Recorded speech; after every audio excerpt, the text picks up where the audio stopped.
And welcome back to Free Aslan. I'm JV, and you're listening to Free Aslan. And we are here, discussing the situation with the Filipino sisters and brothers. As you all know, living here in the U.S., for non-white people, many people suffer. There's a lot of different things that people have gone through in history, and the Filipino sisters and brothers have always stood with the Chicano nation, have always been there in the trenches with us, and whatever struggle it may be, when it comes to the Chicano movement, we know that there was a lot of there was Filipino people right there in the thick of it. There was Filipino brown berets. There was, the Filipino community. We have deep unity with the Filipino people, and those who have not assimilated into Aslan, they, we are still in unity, with the Filipino people. But the Filipino struggle is unique, just like the Chicano struggle is unique. And this past weekend, I was lucky enough to have been invited, by a sister, the sister Mary Jane, invited me out there to San Francisco, Khalifa Aslan, where they were having the Filipino Farmers Cooperative was having an event. They were, in her words, to quote the sister, they grow food for Filipino people. And it was a beautiful thing to be there and see the Filipino community, especially this community that was this particular event that was, it was organized by revolutionary Filipino people, and we love that. We love that, and we got to speak to some of the Filipino sisters and brothers there, and taste their good food. They had so much stuff going on, but the fact is that in the Philippines as well, there is a deep struggle. There's been a struggle going on out there about 50 years, and with the New People's Army. And Free Aslan has deep unity with the New People's Army. They are part of the Filipino nation that is fighting in the jungles as we speak with the Filipino dictatorship, Duterte dictatorship. And for some of you who don't know Duterte, he's a president of the Philippines right now who, of course, he has ties with the U.S., of course. And, he has made ridiculous statements that, people commit crimes, petty crimes that, he would have the police murder him. It just ridiculous. The guy is ridiculous, and he is a dictator, and he has done a lot of very bad things. But and the people are they've been tired of it, and they've been fighting for about 50 years in the jungles. They do have liberated zones where they control certain areas of the countryside, and they're fighting for national liberation for the Filipino people. So, that's something that I try to keep an eye on, and try to just kind of keep my finger on the pulse of what's going on over there. And the New People's Army, they were created by the Communist Party of the Philippines, and this is a different party than I believe in 1968. The Communist Party of the Philippines came about. They had a split within the party. They broke off, and this is where the New People's Army eventually developed. We also have, and just by the way, the New People's Army is a Maoist organization. They just believe that third world people can help themselves and be free from oppression without the help of outside interference from the first world, from the developed so-called developed countries, what have you. But there is a leader in the Philippines, Jose Maria Sison, and although Sison, he's a leader, he's considered, the leader, I believe, of, the struggle going on, the most revolutionary struggle in the Philippines, because there's a lot of struggles, as we know, that goes with anybody, any place, people, or thing. There's many different elements going on in the Philippines. They have a lot of stuff going on, but the most revolutionary of them all, of these currents, would have to be, many say is Jose Maria Sison, and who they believe, is the leader. But I believe he's in the Netherlands or some, they're trying to capture him, of course, and throw him in the concentration camp. So he's trying to do what he can to, continue the struggle for his people, because nobody's going to struggle for your people like your people.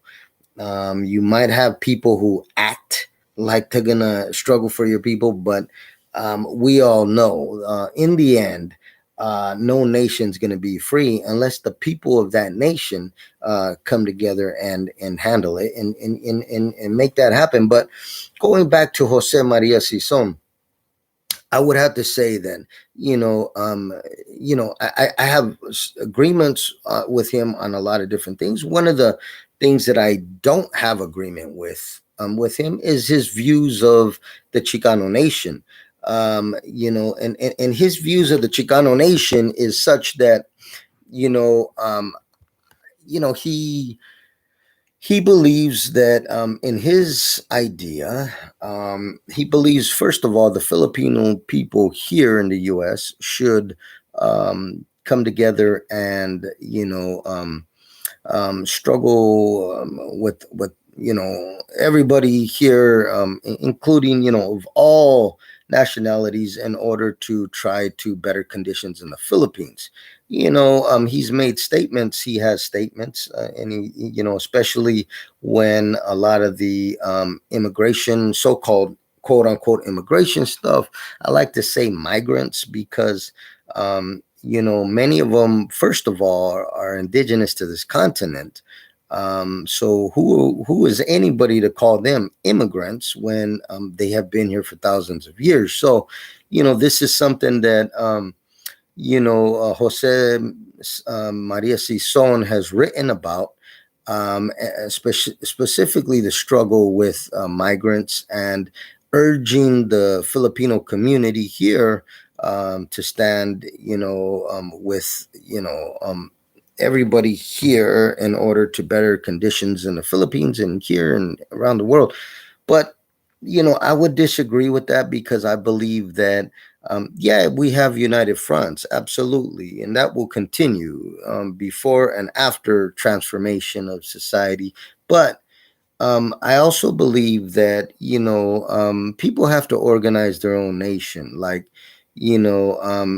each nationality, at the end of the day, of course, we work with everybody, but at the end of the day, people have to organize themselves in their own nation in order to get free. And Jose Maria Sison, he's in the Netherlands, or he's, in the Philippines. So it's hard for him to understand the assessment here on the ground in the U.S., and attempt to give people,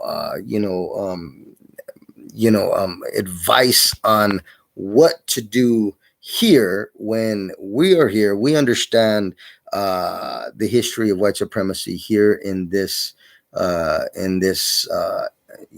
occupied territories. But a lot of people around the world, they're going to say, hey, we believe that you guys should do this, and the organizations and political parties in the US should do that. But as I've said, we've been here generation after generation, understanding the oppression that all oppressed nations people have experienced, including, the Chicano nation. Our people have suffered a lot of things that somebody coming, looking at it from another part of the planet may not understand fully what it looks like on the ground. So that's very important. Another thing he doesn't address is the labor aristocracy, that there is a layer of privileged workers, a thick layer, that exists in the U.S., and that what is applied in the third world as far as labor unions, making stuff happen, and being the most revolutionary vehicle in another part of the world. It's kind of, here in the US, we understand that US imperialism does rely a lot on, fattening up, and basically giving people here crumbs in order to get them to kind of be dependent on imperialism itself, or at least have a stake in it. And that's how they do it. They do it by, for many, not every single person, of course, but for many, they do it by high paying jobs and other crumbs, and that makes the life, quality of life, so-called quality of life. The thing is, quality of life is when you could see everybody free, when there is no more oppressors, when there is no white supremacy, when there is no none of this stuff. Then that's quality of life. They've twisted it up to to make many believe that quality of life isn't the basic essentials of and not just for oneself, but for but for the community, for your people, for our people, to be happy and free from threat from white supremacy or any of its formations. There's many formations. But going back to Jose Maria Sison, another thing I had a disagreement with him is his support of the RIM, the RIM, Revolutionary Internationalist movement. It was a formation mostly led by the RCP USA, where, and I'll get into that another day. They are a group operating within the US that's mostly a Trotskyite organization. Those who don't know, Trotskyite organization here in the U.S., it's basically it's an ideology where they believe that the first world can lead the third world. And that's a privileged way of thinking. It's mostly, it's ridiculous, because in anything that you do, the most of those who suffer the most are going to resist the most. And that's just how it goes. Those who suffer the most are going to resist the most. That's why we see things flare up and uprisings in different parts of the world. Usually, when people are suffering to the point they just can't take it no more, and they do what they got to do. So, but going back to the RIM, the Revolutionary Internationalist Movement, it was created, and it would brought in different organizations around the world, different revolutionary, or so-called revolutionary groups and organizations brought them in, and one of the things that really raised a lot of eyebrows, in the circles of freedom loving people around the world, is that the RIM, the RIM, one of the things that they did was they supported the U.S. They supported the idea of the U.S. being successful in their operations and with Iran. So they wanted them to, basically topple Iran and be successful at um, you know, going in there and invading Iran. That's the most ridiculous thing that I have ever heard. Like, how is a group or organization gonna claim to be on a revolutionary path or what have you, and be in support for U.S. imperialism? It just, it just made no sense to me. Another thing is, and I'm going to have a whole show on the RCP USA because there's a lot of stuff to unpack there. I'd be here for 2 hours, 3 hours right here trying to unpack all the stuff, the garbage from RCP USA. So that's another story. But back to the Philippines, and even here during the Chicano movement, especially when stuff was going on in the fields, the Filipino people, they were very active in the farm worker struggle, and I won't even say UFW. I'll just say farm worker struggle. Period. They were with it. They were with it before the farm worker struggle as we know it. UFW, etc. Before they even came out, Filipinos were in the field struggling. They were organizing worker strikes. Going back in the 1920s, 1930s. Irilong, one of the most familiar Filipino faces of the field worker struggle, who worked alongside the UFW at one point. Some have come forward lately. I heard somewhere that there was an event, and that Dolores Huerta had said something like, you know, um, Chavez organized Irilong or done something like this. And I did some research and talked to people that knew Irilong very personally, and to trying to peel back the layers because I thought that he had been in the struggle way before UFW even came about.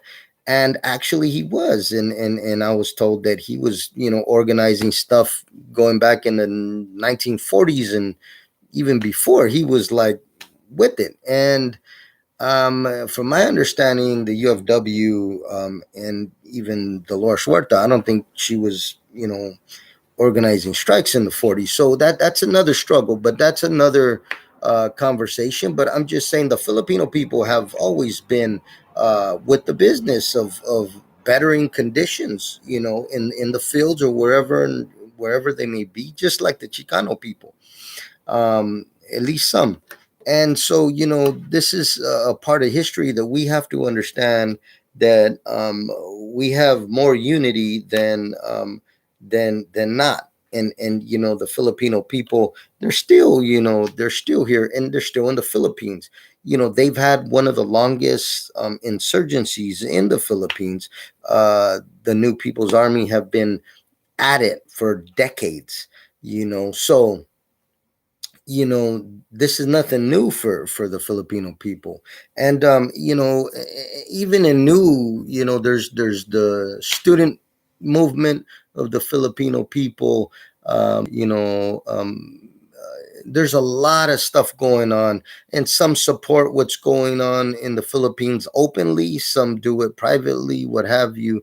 But there's a lot. And then recently, as I said, I went to this event in Frisco, Califaslan, and I was invited by the sister Mary Jane um, Galviso, and she's part of the Filipino Farmers Cooperative. And it was a beautiful thing. And I spoke to her. I spoke to another sister.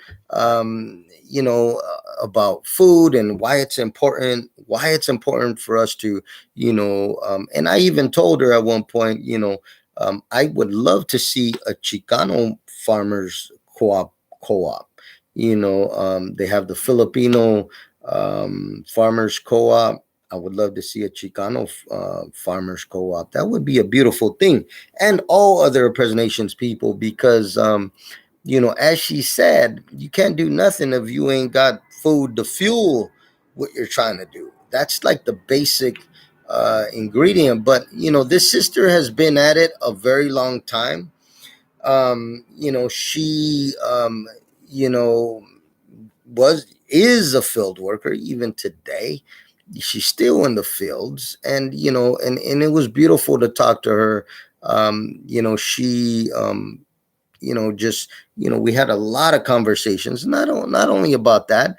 She's also working with the Chicano Nation, attempting to get Chicano Mexicano farmers and assist them, so that there can be, Chicano farmers co-op. But I'm going to play the interview that I had, and it was two sisters. So I'll play the first one here, and then when we come back, you know, um, I will play the next one.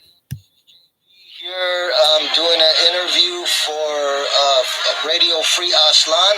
I'm here in Frisco, in the city, at the Sari Sari store, and I am here with a friend that I met here, and this is Mango. And Hello. yeah, welcome to Free Aslan, Mango. Thank you so much for welcoming me on to Free Aslan. My name is Mango. We're here on Ohlone land, so-called San Francisco, here at Coco Gardens, and today is an event where we're hosting local vendors and artists that are from the Filipino American community. And I'm here specifically today with the Filipino Farmers Cooperative and the farmers of the Ilocano farms, who are mostly migrant, landless, immigrant women farmers from the Philippines, and they're Ilocano farmers. They currently live in Aristocracy, California, which is Central California, and they're experiencing their fourth year of drought. All of their water that they get goes directly to Kern County and LA County. And it used to be an evergreen forest, and now it's a desert, and now you have migrant landless farmers coming to farm and grow the food of our medicine, of our diet, especially Filipino vegetables that are from the homeland. Food. What are some of the names of Filipino vegetables? There's like talong, malunggay, talong, malunggay. They specifically go like eggplant and squash and rice. So those are like the foods that they grow. And I mean, to be completely honest, as someone who was born on Turtle Island, so-called the United States of America, a lot of the vegetables that my family grew up with, like I don't know their names because I was born and raised in this country, and being able to work with the Filipino farmers, I've been able to learn about our traditional homeland vegetables and diet. So that's also been really beautiful. And you're a Filipino as well. Yes, yeah. My family is from Pampanga. I identify as Kapampangan. They're native and indigenous to Pampanga and San Simon, which is a island and village like north of Manila. So yeah, which is it's like an island down south of Ilocos, where the farmers are from. But all the water always connects us all. So have you been back? You were born here in the United Snakes, right? The United Snakes, yeah. Absolutely. I was born here in the United States. I've been to the Philippines. I lived there and I went to school there for a year or two when my family could not afford being in this country anymore, and we moved back. But that's the only experience. But I've been living here for the most of my life. And we at Free Aslan, we stand in solidarity with the New People's Army, the Filipino revolutionaries that are there fighting oppression, and we love the Filipino people. And can you absolutely part of the people? And can you explain a little bit about what Sari Sari means? Because this is the Sari Sari store, right? Right, yeah. So in Filipino culture, Sari Sari store is kind of like, in the Philippines, you have like little shops on the street. It's kind of like a farmer's market that happens every day. So everybody has little shops. Everybody from the community or the village comes and supports the people with their gardeners or farmers or vendors, and they come and sell it. So I think Papa Garden's intention was to do that and bring that here to Frisco. Oh wow! And the word "sorry" that's a Tagalog I think word. it's a Tagalog word, yeah. Oh, wonderful! And the members here, we could see people. This is this is the Filipino Farmers Cooperative. And why, in your words, I know you're a supporter of the cooperative. In your words, why is having a cooperative important as opposed to just having a regular farm? I feel like a cooperative is especially important because I think with the history of Spanish colonization, American colonization that's happened in the Philippines, you have a lot of privileged people who are able to buy lots of land and then enslave the people who are there, especially Filipino farmers. And then as they grow, they have to leave that country, and some of them come here. And I feel like creating a cooperative farm is so important because then you don't have a landowner, you don't have a boss, you don't have someone you have to report to. If you're harvesting food, you're not waiting for wages. Like, you're able to make decisions with where that food goes. And by the Filipino Farmers Cooperative being a cooperative, they're all able to make decisions together. There's no hierarchies. There's nobody making decisions. Everybody's thinking about, okay, maybe this week, like, our harvest is really abundant. Like, let's give this food to some houseless folks or folks who don't have access to organic vegetables. Or let's turn this into donations, or like, let's feed it for the people. Whereas if you don't have a cooperative, it might be more of a profit, some capitalist bullshit, where someone's like, okay, we have more food, like, let's sell more food, let's turn it into products, let's capitalize. And the food that they don't sell, they'll throw it away, right? They'll just throw it Instead away. of giving it to the people. Exactly. That is horrible. Yeah, and I think it's really beautiful that the Filipino people have come together and formed this farmers cooperative. I agree. I would love to see in the future a Chicano farmers cooperative, Yes. a black farmers cooperative, Yes. and any They other. exist, but Yeah, they exist. we need more of We them. need way more of them We need because The way to our freedom for all our people, whether you're in what do you call it, the United States of United America, States, or like absolutely. wherever, is people returning back to the land, people having access to land, people Absolutely. being able to grow our own food, being able to house each other. And I feel like farmers are the most important and sure pinpoint for that. And as someone who's grown up in cities with food deserts, where the only thing I could eat is like from the liquor store, or like eat chips and like all these things that are like worried about food, or I think being able to eat organic vegetables is important, and going back to the land is important. And I think as someone who grew up in the city and wasn't able to be in the land, be able to have my hands in the soil and feel my spirit and my medicine come alive by being able to see the food on my plate grow from seed to plant to harvest, and see that on my plate and those beautiful colors. And that's their work. And another thing is the health issues. A lot of people today have things like diabetes and all this. Yes. But pre-colonization, we didn't suffer from a lot of these. Yeah, we didn't suffer from a lot of these diseases that we have now. And and so it's very important. And I would ask you too, like, the cooperative, they grow food for the Filipino Farmers Cooperative. I love that they grow food for the Filipino people. Yes. Rather than for the markets. Can you talk a little bit about why is that important? I think that's extremely important because, like, for example, I can speak from my experience as someone, as first generation Kapampangan American. A lot of my elders are sick. They have diabetes, have cancer, high cholesterol, have died early, have died from heart attacks because of the food that they're eating. They're eating American food. They're eating lots of meat. All of these things. When back home in Pampanga, we just go to the river, catch a fish, pick up the rice from the field, get a little bok, like the bok choy and the calabasa, and be done, But now it's fast food, all these things. So I think the fact that they're going directly to the people, feeding the people, organizing with the people, getting that direct bridge, breaking bread with the people is important, because markets and grocery stores, they don't care about their workers, you know what I mean? And they don't care about people living a long life. They're caring about the profit. Whereas working with the farmers, like, sometimes they won't even charge you for the food because they just want you to eat, and they have that abundance. And I think what's especially important about it is the Filipino Farmers Cooperative are currently all elders. They're all 50 plus, and something that they share with me very deeply is that, we're going to age out soon. We're not going to be alive for a long time. And our medicine and our practice as farmers needs to be passed down to the younger generation.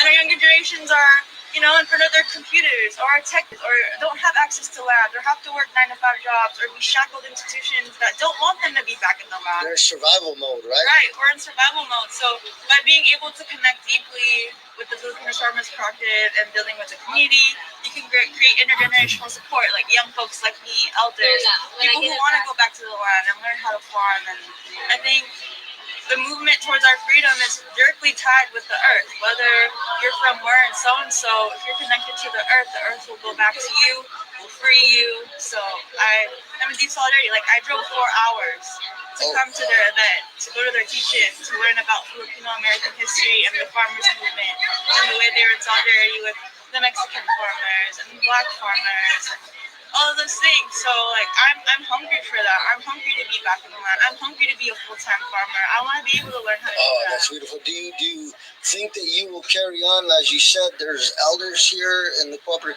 and you know, part of the next generation. Oh, absolutely. I'm 100% down. I mean, they were like, we wanted to go to Cooperative Gardens. So as a younger generation, I have access to like social media and the internet, and like I'm an artist and also a farmer. So connecting with my artist friends and the community and being like, dear Cooperative Gardens, please host please host the Filipino Farmers Cooperative and Lacano Farms. Like it's important that they're here. Like we have all these vendors. Like where are they getting their vegetables from? Are they getting it from Filipino farmers? Are they getting it from like Whole Foods or like Vietnamese like farms or anything? Which is important. But if you're representing like the DNA and the ancestry, like it's important to be connected with the farmers. And I just want to be able to bridge those two worlds, bridging the rural world, the country world, and the city world as one web, so that we're all supporting each other. So I definitely see that. And you said you're an artist. What kind of art do you create? I'm an experimental performance punk artist. So I'm in a punk band, and my creative partner is here with me. But we make noise music, and a lot of our work is uplifting the movements that are happening currently in Mindanao with the Lumad. They're all resistance fighters. They are trying to claim their ancestral lands with the Pantora mountain range. I work directly with Liam Network and Sabokahan. And there was like 8 ethno-linguistic tribes that are fighting to protect their land. Like they're mining it, logging it, deforesting it. All of those minerals goes back here. Like the phone that you're probably using to watch this right now is from those minerals. And a lot of the music is just uplifting their fight. And then my partner is from South Asia, and they work directly with Kashmir, which is militarized under the fascist government of India through Modi, and then the Philippines through Duterte. So we just use our music as an amplifier, like a protest call, revolutionary calls through rage, punk music, but also like spells and like healing and prayers and moments to heal, because we need music as a vehicle to move us. So many movements for the people have been charged through music, and that's how I see that through my art. And a lot of the art that I do, like I don't make a profit off of it. Like if I make a shirt or a painting or a song, all of those proceeds go directly back to the people.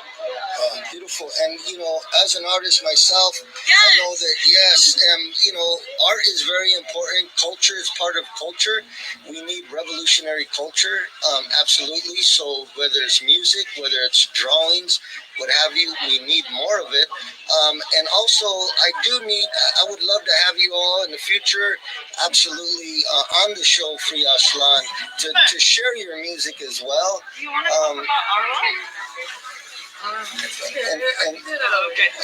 And also, I wanted to ask you, you do music. Why is it important to do, revolutionary music that uplifts the struggles in the Philippines? Because you're here in the United States, but why is it important to keep that connection to the homeland, to the Philippines, and to support the struggles going on there, the resistance fighters? Why is that important? I think for like one clear thing is like in the Philippines there's the anti-terror bill, where a lot of journalists, activists, musicians, scholars who are for the people who are in the revolutionary struggle are either getting killed, either arrested, banned off the internet, especially in the Philippines. And I think for me, here I have the privilege to be able to talk about these things without any of those things happening to me. So I feel like it is my responsibility to be putting my voice, my body on the line to share what's going on.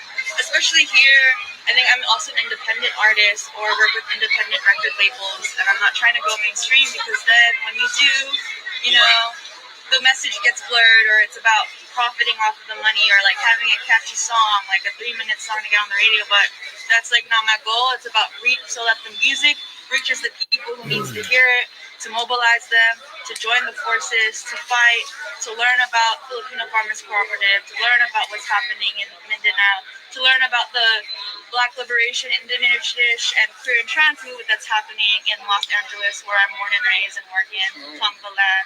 Uplifting Black, Indigenous, Brown liberation, and all the fights that I get to be part of whenever I'm traveling as an artist. And I think as an artist, like, I'm not trying to just go to a city and tour and party. No, I'm there. Okay, I'm in Lenape Land in New York City. What's going on? What's the mutual aid project? Okay, Bushwick Ayuda Mutua, like they're in Bushwick trying to feed the people. Let me work with them. I'm in upstate New York. Okay, Starroot Farm. They're like growing food that directly goes back to the people. Let me work with them. I'm in Osceola, Wisconsin. We're growing food. How do we get this to Minneapolis at George Floyd Square and supporting the brown and Black folks that I work with directly to feed them? So it's about like going directly back to the people. And I feel like art and music is such a deep way to do that. And let me ask you, as I said in the beginning of this program, Radio Free Aslan stands in solidarity with the revolutionary fighters, freedom fighters of the Philippines, the New People's Army. We love the New People's Army, but let me ask you, they do have a dictator there, Duterte. Yes. What are your thoughts on him? I feel like from being in my generation with my parents who like are able to be like, I see Duterte as someone who's helping the country, like he's getting rid of all the drug addicts, and he was like the mayor of Baguio, and he's like doing great things, and I feel like that's just all the propaganda that's being done, right? It's like he's helping and cleaning the people, but it's like, if you were really out here, where are the drugs coming, and the amount of killings? Stop the killing. Stop the killing. Like, there is a need for a New People's Army. I feel like the Philippines no longer has to have relations with the U.S., with Japan, with China, with Korea. It needs to be an independent country, and Duterte does not stand for that. I feel like there's a way that the people of the Philippines can be liberated. Why is it that most of the economy of the Philippines comes from overseas Filipino workers? And overseas Filipino workers come to other countries, they're making money that gets sent back to the Philippines, and those are called remittances. And that's 70% of the Philippines economy. You know what I mean? So yeah, I feel like I stand with that. I stand with the people coming back together. I stand with indigenous and native people all over the islands. The Philippines is an archipelago. There's 7,000 plus islands. Wow. Those islands can be their own local place where all the kids are learning how to grow and farm food where they're living, knowing the education of their weather, of their crops, of their food. They have their own culture, but the Philippines has a long history of American colonization, Spanish colonization, Japanese colonization. Tagalog is a mixture of English and Spanish. And any other native language is called a dialect. Like, why is it a dialect? It's a language. Yeah, absolutely. And when it comes to imperialism, we know that the damage it has done, but we have a special place here in the United States. We have a special place because we are here at ground zero, and where everything is going off into different parts of the world. But why is it important for anti-imperialists here to stand in solidarity and to have that united front? I think, and we need to be standing with anti-imperialism here in the United States of America, first and foremost because of the access to privilege and resources that we have here. Our ability to be able to send like tangible, mutual, material support and resources and access, the ability to share like what's going on, and the more that we're able to fight locally and get shit handled here, the more that like other countries won't have to be fucked over. Like, for example, like if Americans were able to grow their own food in season and not rely on coconuts and mangoes coming from the Philippines, corn coming from Mexico, rice coming from India, then like all of that food will be able to be here, and like the colonization and the need to extract from other countries would end. You know what I mean? Yeah, and comrade, let me ask you. You were born and raised in Los Angeles. As you know, East Los Angeles, ground zero for the Chicano moratorium. What's your thoughts on the Chicano moratorium? Having grown up in Los Angeles with so many Chicano people. Is the Chicano moratorium about the fight for like getting the land back and the no rent, or it was initially against the Vietnam War, and we have it every year in East LA at Ruben Salazar Park, and other cities as well. Here in the Bay Area, we had one in Oakland, but it's against the Chicano people entering the U.S. military. So this is something that that's so important.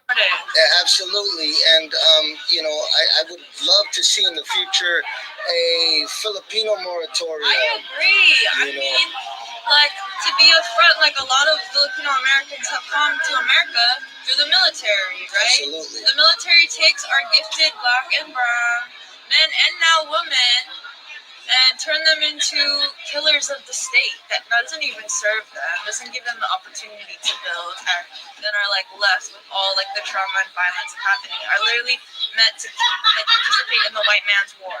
It makes no sense. Well, comrade, and I just want to thank you, and thank you for your internationalism and also for your revolutionary spirit. And I look forward to hearing your music played on Free Ashlan as well.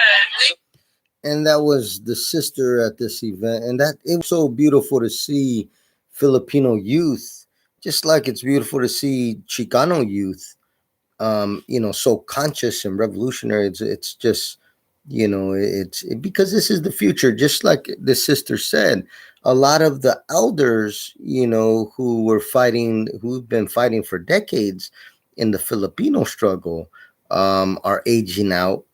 The same can be said for our Chicano sister, Chicanas, and Chicano brothers, who are aging out as well. So, to see this and to see her so young and conscious, just it's a beautiful thing. And and I see this all the time with the Chicano people. I see our Chicano youth, and many of them who have been raised conscious.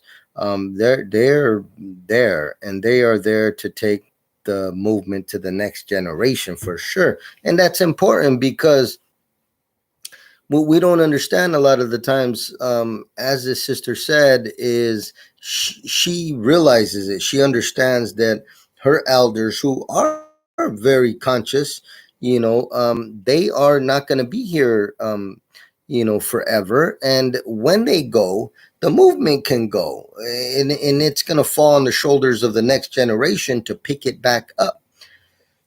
And that's why it's important for anybody who's conscious to continue to educate. We have to educate. We have to educate in order to ensure that the next generation will continue, to keep that beat of resistance, that drum of resistance beating in the hearts and minds of our raza. That's important. And, so it was cool to, to sit there and talk to the sister. She, said a lot of points. She hit on a lot of different things. She's a cultural worker. She does art, not just any art, but, she does revolutionary art that educates people. I often say that artists are, often create on paper or canvas or whatever their medium is, create the future that is not yet here. And I love art. I'm an artist too, and I know that many of the things that and even as an artist, on radio doing media, because media is an art form as well. And even media, to do it and to create it is, you have to understand the power that it has. Education to uplift people and to expose them to views and ideas that they may have never in their lives ever heard is very meaningful. And and people, just like I'm sure some of the listeners, you'll remember hearing something from somebody 10 10, 20 years ago, what have you, and you'll remember that for the rest of your life. Some things that are very impactful, you'll remember them to the day you die. So media is very powerful. It's one of our most powerful weapons that we have. The state has propaganda. We watch commercials. Commercials are literally propaganda. It's promoting, one corporation or another. Buy these shoes, buy this bag, buy this, buy that. That's a corporation who's selling their goods, and they're selling them. The way they sell them is propaganda. They call it here in the U.S. The U.S. loves to act like it is not political. It is very political. They try to hide it so much that they don't even call propaganda by its name. In revolutionary countries, they will say, this is propaganda. This is the ministry of propaganda. They're just honest with the people. This is what we do. It's our job. So in the US, instead of propaganda, they call it marketing. Same thing. Marketing, propaganda. Same thing. Expressing your ideas, attempting to get others to understand your ideas and take them on as your own, raising consciousness. Or if you're doing marketing, they're trying to sell you some, corporate product, spend your money with me. That's what they're basically saying. And we're not saying that. I'm saying understand it, research it. If you anything that I say, research it. Do your, if you think it's wrong, and if it's right, lift your gun. Now teach others. But here's another, I did another interview with another sister out there, and this is the sister, that invited me. And I will play this interview with this sister, Mary Jane. And this is JV back here at the Sari Sari store here in San Francisco, Khalifa Aslan. And I'm here at the booth of the Filipino Farmers Cooperative. And this is a very important independent institution. And I'm here with Mary Jane, of the Filipino Farmers Cooperative. And that's located in Orosi, Tulare County, Khalifa Aslan, by the way. And I'm here with Mary Jane. So welcome to Free Aslan, sister. Gracias. Absolutely. And can you tell us a little bit about the Filipino Farmers Cooperative, why you felt it was necessary to have a cooperative for Filipino people? Well, I think that one of the worst things, that is one of the biggest ways that they commit genocide against us, is through our food, right? And so today you'll see all the diseases that have just become so widespread. It's diabetes, it's cancer, it's high blood pressure, all these preventable diseases. And what that tells you is that you are not eating according to your DNA. You're not eating what your ancestors ate. And because of that, your body is rebelling. It said, this is toxic for me. So that's the purpose of the Filipino Farmers Cooperative, is that we grow our food exclusively for the Filipino people, because we grow to our DNA. This is foods that have been raised for hundreds and thousands of years. And so it's part of our DNA. The other big important issue is this, that the USDA and much of capitalism tries to force you to grow food not for your people, but for the market, for the profit. And farmers of color, we need to turn away from that. We need to build, like we say, we're building the bridge between those of us who live and work in rural communities and our people who live in the urban areas. We need to rebuild that bridge so that people can have the fresh fruits and vegetables that have sustained us for hundreds and thousands of years. If we do that, then like they say, food is medicine. We can cure our bodies, we can become healthy again. I have relatives in the Philippines. They live to be over 100 years old. Wow. Never seen a doctor, right? And they are so much healthier. Why? Because they eat the vegetables. So let me just show you some of our vegetables. We have calabasa. We have the green. We have the talong, the eggplant, and we have the marunggay from the trees. Wow. Yeah, and we have the sitaw. And these ones?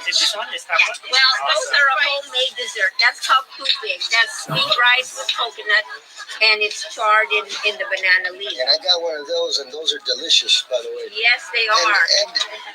And why do you think that, sister, why do you think that,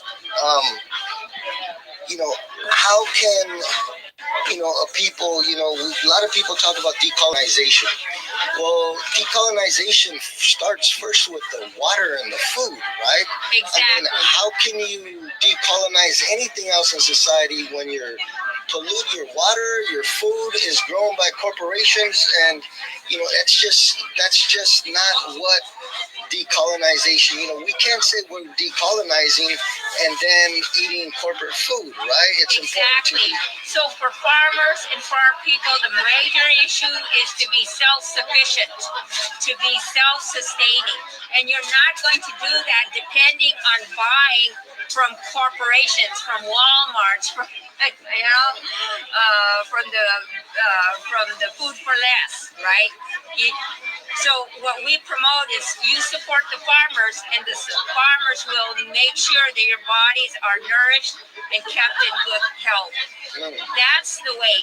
If you do not have good health, let me tell you, you're not going to be creating much of a revolution anytime soon. Absolutely. You need to have a healthy body to overcome all the hardship, all the difficulties, and all the challenges that we have living in capitalism. Because here, what are we? We're wage slaves. We just work for the dollar. We work to make the 1% richer and richer while we're getting poorer and poorer. But we can get rich by eating the right food. If we eat the right food and we support the farmers, then we can develop absolutely. self. And sister, even under capitalism, there's a lot of things we are limited to doing, but there's also beautiful things that people are doing and organizing within the capitalist system, just like the cooperative. This is doable. This is something that's doable that can help the community, help the people, and it can be done even under this horrendous system that we find ourselves under. Let me just ask you, I know there's also cooperatives in the Philippines. Have you visited any of these, or have you researched them? How are they different than the cooperatives here? Well, the cooperatives in the Philippines are actually more like villages. Villages operate like cooperatives, right? And they grow, like I said, cooperatives grow for the people, grow for the villages, right? Here in this country, we really have to break away from agribusiness, from this very toxic food system that agribusiness has developed. We have to break away from that and develop our own farming. I love that. And that's why cooperatives are important. Now remember, a cooperative, really, farmers of color cannot really farm on their own individually. I grew up on a farm. It was owned by my father, his two brothers, and other village mates. That's what it takes. It takes many hands, right? Plus, we were like, 7, 8 kids, So it takes many hands to run a farm. And that's what we have. We have numbers. We have big numbers. So in Mexico and in the Philippines, in agrarian societies, cooperatives are a way of life. It's how people come together to produce what we need to live on this earth. I love that. And and independent institutions are very important for oppressed nations people, to develop our own independent institutions that are separate from the state, separate from the colonizer. And this is a perfect example of, and another thing that comes to mind is a lot of people throw around the word community control. We hear that when it comes to, the pigs and many things. We need community control. We need community control. Well, just looking at what your cooperative does and what's going on here, I think a cooperative is a form of community control of the food. You're taking control of the food for your community. So that's to me, it's almost a basic fundamental step. You have to have access to your water and your food for the community, before you could do anything else. As you said, if your health is bad, what kind of revolution are you gonna, you need that, right? Exactly. And I tell people, especially when I come to the cities, I tell people, listen, I can live without you. Everything you do in these cities, I can live without you, but you can't live without me. You can't live without the farmers, because we're the shoulders of capitalism, of an industrialized society. There would be no industry without the agricultural base. We are your foundation. You gotta eat, so, right? Yeah. So how long are you going to live without eating, and eating well? How long a life are you going to have? So get that perspective, and you begin to understand why agriculture in this country is so important. And that's why the capitalists make sure that agricultural workers don't get organized, right? 98% of all agricultural workers in this country are not unionized. That means they have no collective bargaining rights. They have no workers' organizations, right, in which to fight from. That's important. And that's how capitalism really, really keeps us oppressed. Look at what they did to the indigenous people, right? The first thing they did, genocide. Right. And how did they commit genocide? They removed them away from the land that produced food. That was the reason why many relocation. Yes. Right. Move them away from that land that sustained them. And it's the same thing now. So that's why the connection between urban and rural communities among people of color is crucial. We are not going to create a revolution without that bridge. Yeah. And that's beautiful. Yeah. And I really like this. And this is the first time of the Sari store. This is the first event, right?